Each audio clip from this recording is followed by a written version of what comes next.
Hey, good morning. It's Tommy Martin hanging out in my kitchen.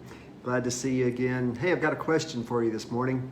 Are you a naturally joyful person?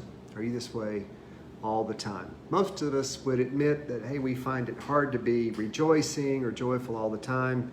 Our circumstances are not always the best, and we tend to maybe let our circumstances get us down occasionally. I want to look at Philippians 4 this morning and talk about what Paul had to say about rejoicing. So Philippians 4 through 9. Rejoice in the Lord always. I will say it again, rejoice. Let your gentleness be evident to all. The Lord is near.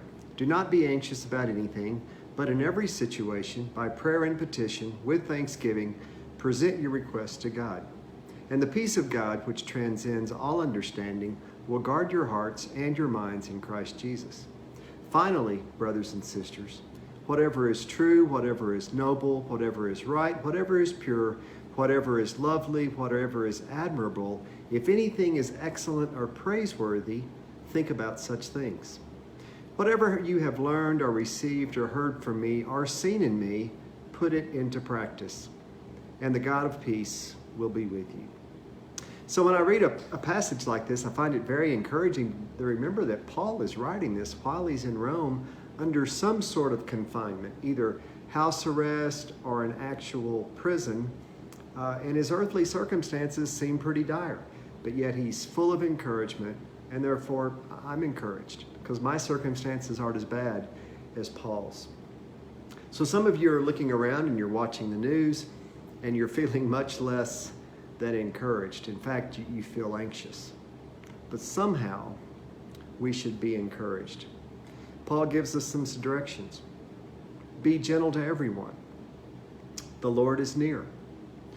Don't be anxious, but prayerful, and then you will have peace. And then focus on what is true, noble, right, pure, lovely, admirable, excellent, and praiseworthy. And then he makes a pretty incredible statement to me. He says, put into practice whatever you have learned, received, heard, or seen in me. In other words, he set a great example for the believers in Philippi, and he says to them, do what you saw me do. Man, I hope I can be an example like that to somebody. And I hope you can too. And then he closes with this statement, and the peace of God will be with you. So,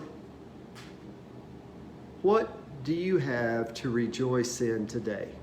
I mean, make yourself a list real quickly. What do you have to rejoice in? Some of us are experiencing great circumstances and blessings in this moment, and you can rejoice in that. But some are not. You're having a tough day, you're having some tough circumstances, but you can still rejoice. Think about it. What do you still have to rejoice about, even in your tough times? Be gentle. Remember that God is with you. Pray. Focus on the good things, and the peace of God will be with you. Hope you have a great day. Hope you're an encouragement to somebody that you see today. I hope you can be rejoicing and that you can bring joy to others. God bless you. See you next